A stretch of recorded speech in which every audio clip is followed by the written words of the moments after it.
یہ بات درست ہے، اس کو ہمیں کھلے دل سے قبول کرنا چاہیے کہ ہم مسلمان ہونے کے باوجود ان قدروں کو اختیار نہ کر سکے جو ہمارے آقا نے ہمیں دی۔ اکبر الہآبادی نے کہا تھا، مس پہ ہے اپنی نظر اور سیم ان کے ہاتھ میں۔ ہم تو تانبے پہ نظر جمائے ہوئے ہیں اور چاندی وہ لوگ لے گئے۔ اقدار عالیہ، رویوں کی خوبصورتی، قوانین کی بالادستی اور زندگی کا بہت سارا جمال وہ ہم سے چھین کے لے گئے۔ یہ خزانہ ہمارا تھا، لیکن صاحب جام اسی کا جو بڑھ کے تھام لے، جو بھی محنت کرے۔ ایک وہ زمانہ بھی تھا کہ شارلمان اس کے لارڈز ابھی دستخط کرنے کی مشق سے گزر رہے تھے، ابن حزم کے قلم سے 1000 کتابیں نکل چکی تھی۔ وہ زمانہ بھی ہم نے دیکھا جب پیرس میں کیچڑ تھا اور بغداد عروس البلاد کہلاتا تھا۔ ہم نے وہ دور بھی دیکھا ہے جب وہ سواد آشنا بھی نہیں تھے، حرف آشنا بھی نہیں تھے، اور ہمارے منجم ستاروں پہ کمندے ڈالتے تھے۔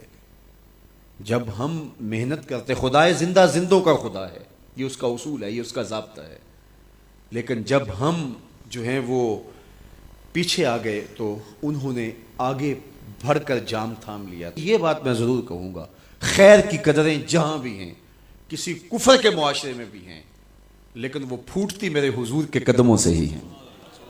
چوکھٹ اسی سے ہی فیض اور نور اور روشنی پھوٹی ہے، اجالے یہیں سے گئے ہیں، ورنہ انسان آج بھی زنجیروں میں جکڑا ہوتا۔ وہ کیسا سماج تھا کہ جب بیٹی کو زندہ درگور کر کے باپ آتا تھا تو معاشرہ اسے داد دیتا تھا کہ تو نے اپنی آبرو بچا لی ہے، تو نے اپنی عزت بچا لی ہے۔ اور یہ اتنا بڑا گھنونا جرم، قیامت کے دن سب سے پہلا سوال نماز کا ہوگا، لیکن سب سے پہلا فیصلہ قتل کا ہوگا۔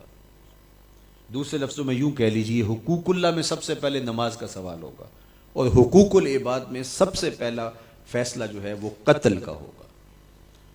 اور قتل میں بھی وہ بچیاں جو زندہ درگور کی گئی، ان کا مقدمہ پہلے لایا جائے گا۔ قرآن بتاتا ہے، وَإِذَا الْمَوْءُودَةُ سُئِلَتْ بِأَيِّ ذَنبٍ قُتِلَتْ، قبروں میں گڑی ہوئی بچیاں اٹھائی جائیں گی، اللہ کی عدالت ہوگی، ان کے ظالم باپ کٹہرے میں کھڑے ہوں گے۔ اللہ ان بچیوں سے پوچھے گا، بِأَيِّ ذَنبٍ قُتِلَتْ، تمہیں قتل کیوں کیا گیا؟ اب ان بچیوں کو تو پتہ ہی نہیں ہمیں کیوں قتل کیا گیا۔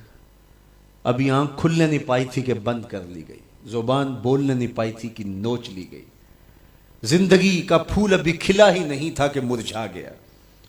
انہیں تو پتہ ہی نہیں ہمارے ظالم باپوں نے یہ قیامت کیوں اٹھائی، یہ غضب کیوں توڑا۔